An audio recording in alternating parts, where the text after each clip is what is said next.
Welcome to Our Girl Relationships.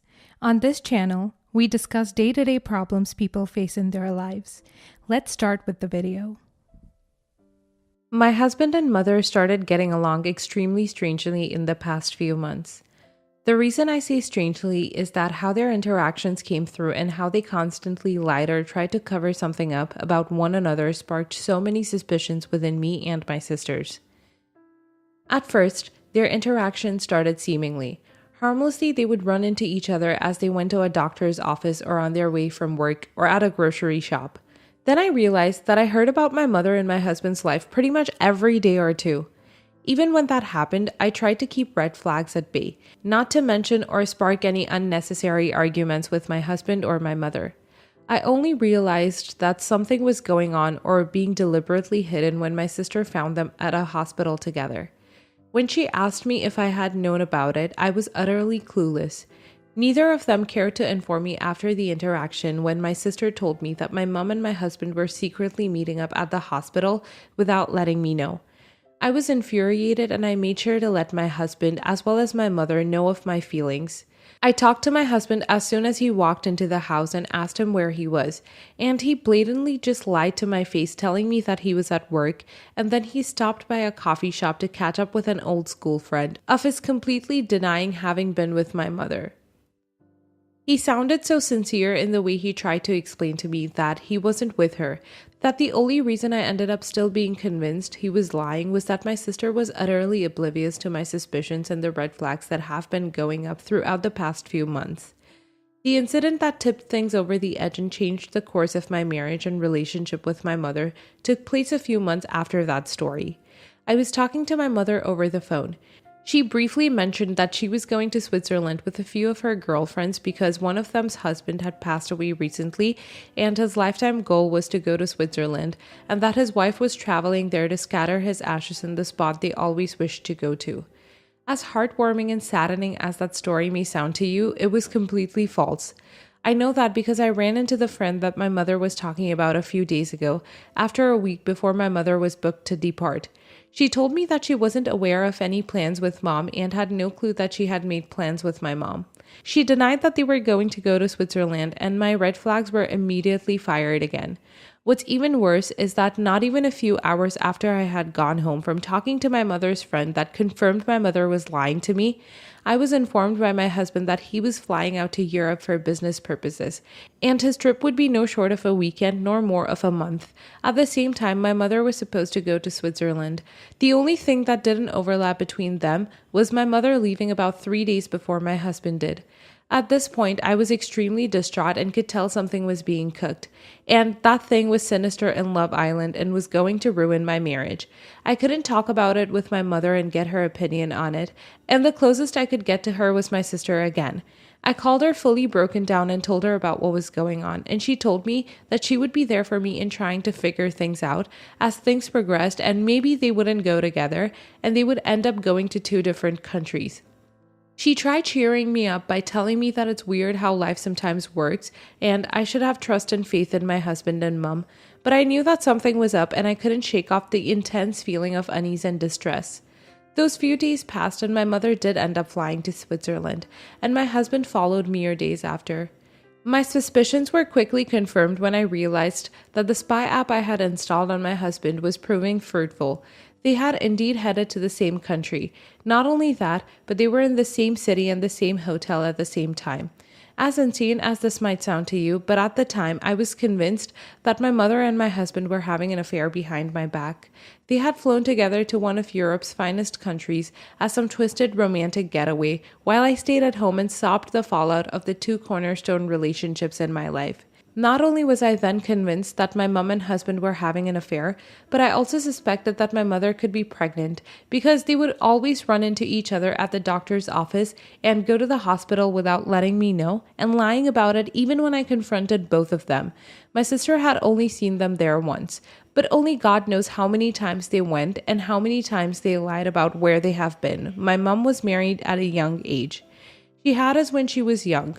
So she's yet to go through her menopause, and the chances of her being pregnant are not that low considering the gravity of what they were trying to hide. I got the first plane ticket that went to Switzerland the following few days and ended up dropping by their hotels to give them a visit.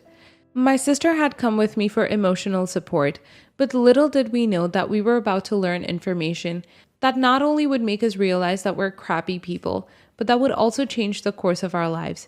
When we got there, we realized that they had booked 2 different rooms instead of 1, which already didn't count up to the story we had come to be convinced with.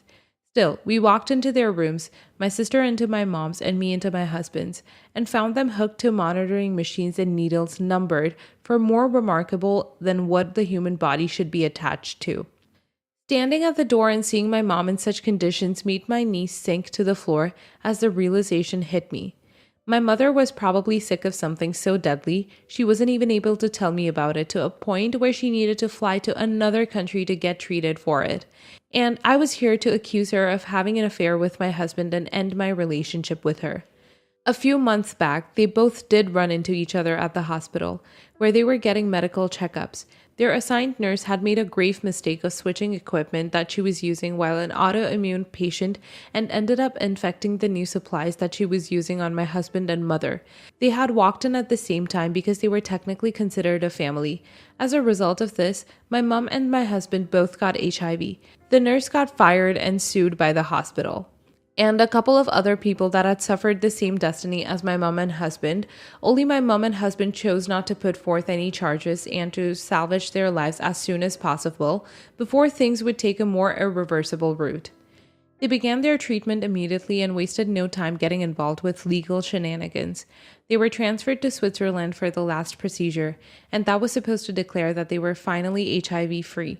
I still can't believe that I had so much distrust and looked down at my mom and husband so much that I dared to suspect something so evil from them and even remained suspicious until I went back home and got the confirmation from the hospital they got infected. I'm happy that neither one of them died. Things got diagnosed and treated immediately afterwards, or else I genuinely would have never forgiven myself for being such an a-hole. You're the a-hole. Although we can all agree that there was a lot of evidence that might have insinuated an affair was taking place, you should have been more aggressive and communicative with both your mom and your husband. What you did was highly wrong and unfair, and the way you handled it is even more immature and unhealthy. You can do better and learn how to take a relationship if you consider it important to you in a better way in the future. Not the a-hole. You acted out on circumstantial evidence, and you have biases which I can't understand simply from this one story because your husband might have cheated on you before, or your mother could be a toxic, unhealthy person in a way that wouldn't make an affair going on between the two of them seem like something outrageous. But at the same time, I can see the toxicity in what you've done and how you've handled your suspicions. Good luck with handling the trust issues that will come as a gift bracket with this. You're the a-hole. Why did you act on this as if you had no idea who your husband and mother are? They cared for you and your emotions and didn't want to alarm you over a situation that could be resolved very discreetly. HIV is a hazardous and lethal disease because it works silently and isn't detected until the later stages. So them keeping it a secret and not alarming the other family members was the right thing to do because it would have caused more stress and make the process more complicated when doctors can handle it in months. Which is what happened. You're not going to sit around and tell you to put my trust in your family members. But come on, even if you didn't trust your husband to cheat, the least you could have done was trust your mother, saying that your relationship with her is good and somewhat decent. Next story. My goddaughter, Amy, 19, lives with her dads and is a full-time student. She is adopted. Her dads, Alex and Mike, are my best friends and have always been adamant that Amy doesn't need to know about her real parents. A bit ago, Amy came to me and asked me if I could please get her a DNA test for her birthday back in October. She has nothing against her dads and loves them very much, but she said it feels like she has the right to know and like there's always been a missing piece to herself. I grew up with a single mother and the only thing I knew about my sperm donor is that he's a huge piece of crap and meeting him ruined my mom's life, so I could understand where she was coming from a little bit. I got it and gave it to her. She was thrilled and did her thing. I've never taken a DNA test, so I don't really know how they work, but apparently, she has been able to find her biological mom recently. Her mom reached out to her dads to introduce herself, and now I have both of them screaming down my neck about betraying their trust and undermining them, and a whole bunch of other bulls. I think she's basically an adult and should be allowed to know if she wants to know, but I'm wondering if I crossed a line. Mike says that he's never speaking to me again, and Alex has sworn every swear under the sun in my direction. Am I the a-hole? Edit for some clarifications, frequently asked questions. In the past, Amy has asked them several times to know about her bio parents. I have also privately spoken to them about it. No matter the mention of medical history, her rights, anything, they have never changed their minds. They have always been 100% set on Amy not needing to know. Amy is financially dependent on us. She could not have bought the test herself. Also, further clarification because people are now concerned we are financially abusing her. Amy has an allowance, access to her dad's bank accounts. She just doesn't have her own money. Me buying it kept it off their banking history, and that's really the only reason it had to be me, if I had to guess. The reason I said Amy is basically an adult is because I don't consider someone a full adult until they're capable of fully supporting themselves and integrated into society. I know at 19 that she's an adult. Thank you everyone for the responses. Honestly, I have never understood why Alex and Mike are so set on the DNA thing. They both have crappy parents' childhoods. So I've always assumed that was the main reason. But I really don't know. I don't have an adopted child. Not the a-hole. She's literally an adult and she asked you for something she wanted as a gift that she could easily have bought for herself. You did not initiate this nor advocate for it. It was completely her choice. If she hadn't involved you, it would have been the same result, but your friends are using you as a vessel for their anger and insecurities regarding her researching her biological lineage. Not the a-hole. Your friends are huge a-holes. They can't just prohibit someone from learning something about themselves because it makes you uncomfortable. They knew it was a possibility when they decided to adopt. The bio mom is an a-hole too, overreaching and inserting herself in the family in such a way. She wasn't introduced by Amy, she just decided to reach out to them on her own accord, and it sounds like she did it before Amy even told her dads about it. Amy and you aren't the a-holes. Not the a-hole.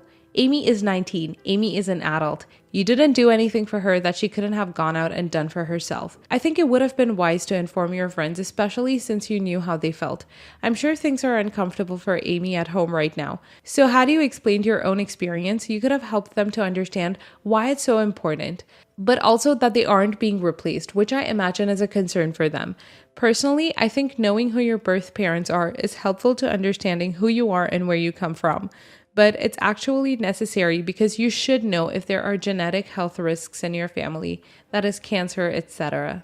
Next story. So me and my ex have been separated for 2 years. We separated on good terms and we get on well despite our differences. We do have a 3-year-old daughter and he works a lot, so doesn't get to have our daughter often. For this reason, I gave him a spare key to my house so that he could pop in and see us whenever he wanted. I completely trusted him with this key. For context, I've never had a good relationship with my ex's mother. She's always hated me and accused me of ruining her son's life by getting pregnant so young. I was 18. She hates me so much that when I was pregnant with our daughter, she threatened to take me to the court to gain full custody of my daughter. When I found this out, I was of course furious and did confront her. They were empty threats, as I honestly think she knew she'd be fighting a lost battle. She despises me, and honestly, I'm not her biggest fan either. I haven't interacted much with her since I left my ex, except the fortnightly visits where I take my daughter to her house. Well, my ex has been coming over to the house as usual, but has not been using his key. At first I thought nothing of this, but it became more frequent, and so I said, if you're not going to use the key, I'll have it back. He then informed me that his mom had asked for the key so that she had access to the house and to see her granddaughter whenever she wanted. He told me he agreed. I lost my temper completely. After everything I'd gone through in the past, I had absolutely no idea why he thought it would be a good idea to give his deranged mother my key. I told him I wanted it back immediately and that I no longer wanted him to have a key. He's furious at me, seeing his mother is in pieces, as all she wants is to know that she can see her granddaughter whenever she pleases. I told him that was in no way realistic, and that if she wished to spend time with my daughter, she could message or call me and I'd bring her over with me there also. This wasn't good enough, and now he and his family are not speaking to me. So am I the a-hole? Edit. My ex only had a key as he would often come around dinner time, and having to leave the stove or stop doing chores, etc. every day became very tedious, and it was simply convenient for him to carry a key. It was a very minor inconvenience, but it made my day slightly easier. My child was never left home alone. Start documenting these things, exact dates. exactly what they do and say. This sounds like a course leading to a restraining order on mother-in-law. Be prepared for that date. Stand your ground firmly on this issue. If he wants to invite her over while caring for his daughter, that's his choice.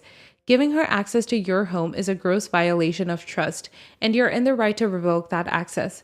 Personally, don't ask for the key back. Just change the locks. It will give you peace of mind that you're safe again. Not the a-hole. Most grandparents cannot see their grandkids whenever they want. They have to contact the parents and make arrangements to meet up. Your ex-mother-in-law wants that key for some other reason, and I doubt it is a good one. Get your locks changed. Even if you get that key back, they might have made a copy of it. It's not all that expensive if you can get a locksmith to do it. Or you can rekey the locks yourself if you're good at DIY. And I'd look for signs that someone has been in your house while you were out.